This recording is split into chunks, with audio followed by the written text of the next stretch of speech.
tindakan hukum yang tegas itu juga mengikuti kaedah-kaedah hukum yang berlaku dan juga menghormati HAM. Pertemuan Presiden dengan para menteri, tidak semua, membahas berbagai masalah yang aktual sekarang ini, terutama dengan terjadinya demonstrasi di mana-mana dan kemudian beberapa ekses yang terjadi. Presiden ingin memastikan bahwa semua langkah yang diambil itu berada pada koridor hukum yang benar, dan kami meyakini bahwa itu sudah dilakukan dengan sebaik-baiknya.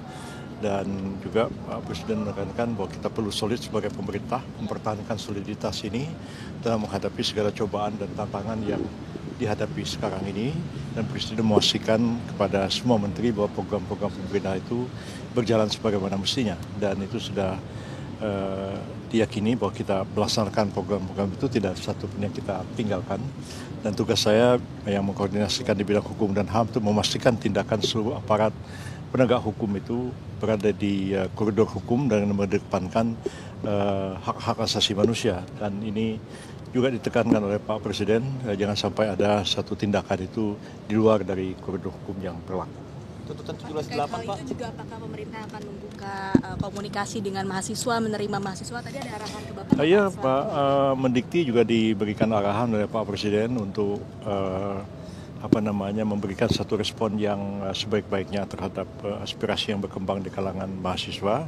Dan kita percaya Pak Mendikti juga selama ini sudah melakukan pendekatan-pendekatan dan dialog dengan para mahasiswa. Dan saya sendiri juga nanti hari Senin juga akan melakukan rapat koordinasi seluruhnya yang menyangkut aspek-aspek hukum, memastikan bahwa apa yang dilakukan ini adalah di atas koridor hukum. Jadi rakyat tidak perlu merasa takut, merasa khawatir ya, karena pemerintah menjamin kebebasan masyarakat untuk rakyat untuk menyampaikan aspirasinya, menyampaikan pendapat, ungkapan perasaannya melalui unjuk rasa sepanjang itu dilakukan dengan damai, tertib dan mengikuti koridor hukum yang berlaku. Jadi penegakan hukum yang ditegaskan oleh Pak Presiden itu, bahkan beliau mengatakan penegakan hukum yang tegas begitu, itu hanya dilakukan terhadap orang yang memanfaatkan situasi demonstrasi itu untuk berbagai tindak kejahatan, ya seperti melakukan perusakan, pembakaran,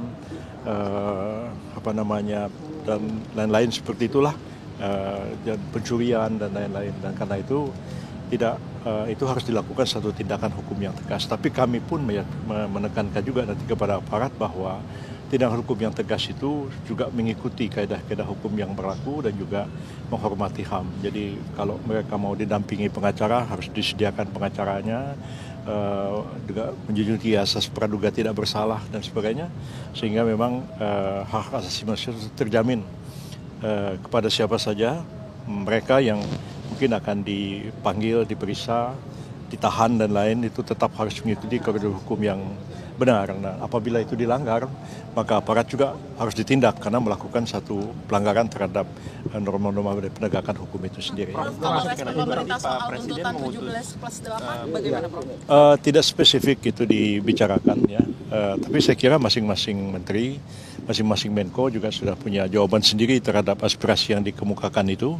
Dan saya juga tadi siang juga sudah menyampaikan press release mengenai tanggapan beberapa poin di antara tuntutan 17+8 itu. Antara lain adalah pembahasan terhadap rancangan undang-undang perampasan aset ya. Pak Presiden pun sudah berapa kali juga menegaskan supaya DPR segera membahas RUU itu. Dan kemarin juga saya berkoordinasi dengan Pak Supratman, Menteri Hukum, sedang membicarakan memasukkan RUU perampasan aset itu dalam prolegnas 2025-2026 dan sedang menunggu keputusan apakah akan diambil inisiatifnya oleh DPR. Kalau itu memang disepakati, DPR silakan mempersiapkan RUU perampasan aset itu, yang dulu sebenarnya sudah pernah diajukan oleh pemerintah pada masa Pak Jokowi, dan pemerintah siap untuk membahas itu, dan tergantung nanti siapa yang ditunjuk oleh Pak Presiden untuk membahas RUU perampasan aset itu. Nah, hal-hal yang lain juga perubahan terhadap undang-undang pemilu, undang-undang kepartaian, itu memang sedang akan kita lakukan karena sudah ada putusan dari Mahkamah Konstitusi yang mengatakan bahwa sistem pemilu kita harus diubah, tidak ada lagi threshold dan lain-lain sebagainya.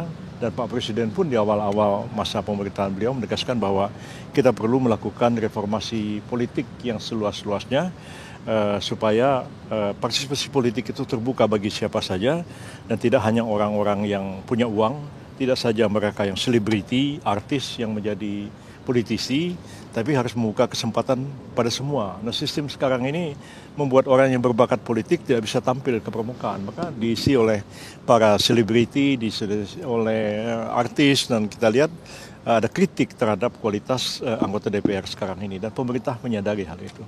Jadi akan ada perubahan? Ya, ada perubahan. Spesifiknya mungkin? Spesifiknya memang Pak Mendagri yang focal point-nya, tapi Pak Mendagri pun beberapa kali juga bicara sama saya karena ada putusan dari Mahkamah Konstitusi, dan Pak Presiden juga mengatakan kepada saya supaya saya mempelajari betul-betul putusan MK itu dalam rangka memperbaiki Undang-Undang Pemilu untuk 4 tahun yang akan datang. Pak, soal pelindas Afan itu anggota BRIMOB, apakah pemerintah perlu melihat ini dibawa ke pidana juga, Pak? Ya begini, langkah hukum sudah dilakukan oleh kepolisian, dan sekarang kita sudah menyaksikan sidang etik sudah dilaksanakan, dan itu dilakukan dengan terbuka ya. Komnas HAM juga dipersilakan untuk memantau apa yang dilakukan oleh aparat kepolisian dalam melakukan proses persiapan dan kemudian sampai sidang etik, sampai keputusan diambil. Dan seperti kita ketahui bahwa prosedur dalam kepolisian memang seperti itu, bahwa kalau terjadi pelanggaran di lapangan, melaksanakan tugas harus disidangkan etiknya lebih dulu. Tapi kalau misalnya sidang etik itu sudah mengambil satu keputusan dan masih terdapat aspek-aspek pidana, tidak tertutup kemungkinan juga akan dilakukan langkah pidana terhadap kesalahan yang dilakukan. Prof, itu Pak Presiden tidak akan bertemu mahasiswa, tapi mengutus Pak Menristek. Nggak ada bicara. Saya nggak berani ngomong soal itu ya, nggak ada ditanyakan. Tapi jadwalnya udah aspirasi untuk membebaskan Kataru gimana? Aspirasi untuk membebaskan yang di Kataru? Kita nggak bicarakan masalah itu ya. Jadi sebenarnya karena memang sudah dinyatakan sebagai tersangka, maka kan tentu ada prosedur kan. Kalau sekedar untuk menangguhkan penahanan misalnya, itu bisa saja dilakukan. Siapapun yang tersangka bisa ditangguhkan penahanan. Tapi kalau sudah diterbitkan penetapan sebagai tersangka kan perlu ada SP3. Jadi memang penyelidikan dan penyidikan itu tetap harus dilakukan. Dan saya kira beliau sendiri lebih baik didampingi oleh advokat-advokat yang handal ya, LBH dan lain-lain, sehingga pemeriksaan itu berjalan fair dan adil. Kalau misalnya memang tidak cukup alasan untuk dinyatakan sebagai tersangka, ya mengapa tidak diharuskan SP3. Dan saya kira setiap orang kan harus gentleman menghadapi satu proses hukum. Kalau misalnya oleh aparat disangka dia melakukan satu kejahatan dan menurut aparat penegak hukum ada bukti-buktinya, ada bukti-bukti permulaan yang cukup, tapi dia juga bisa menggunakan advokat untuk menyanggah semua itu, mengatakan bahwa sebenarnya tidak cukup bukti dan sebagainya, bisa mengajukan pra-peradilan dan sebagainya. Harapan saya sih sebenarnya kalau seseorang ditahan atau dinyatakan tersangka, jangan kita terus minta harus dibebaskan, dilakukan dong perlawanan secara hukum yang gentleman. Kalau memang kita berani melakukan sesuatu ketika kita menghadapi proses hukum, hadapi. Tapi pemerintah melihatnya apakah ini tidak melanggar HAM? Enggak. Karena boleh aja orang boleh aja bersuara, tapi kalau misalnya ada aspek-aspek yang diduga sebagai satu misalnya delik penghasutan di dalamnya, dan itu kan penyidik berhak aja menyangka begitu, tapi orang yang disangka berhak juga untuk menyangkalnya. Ya laksanakan secara fair dan adil. Ya.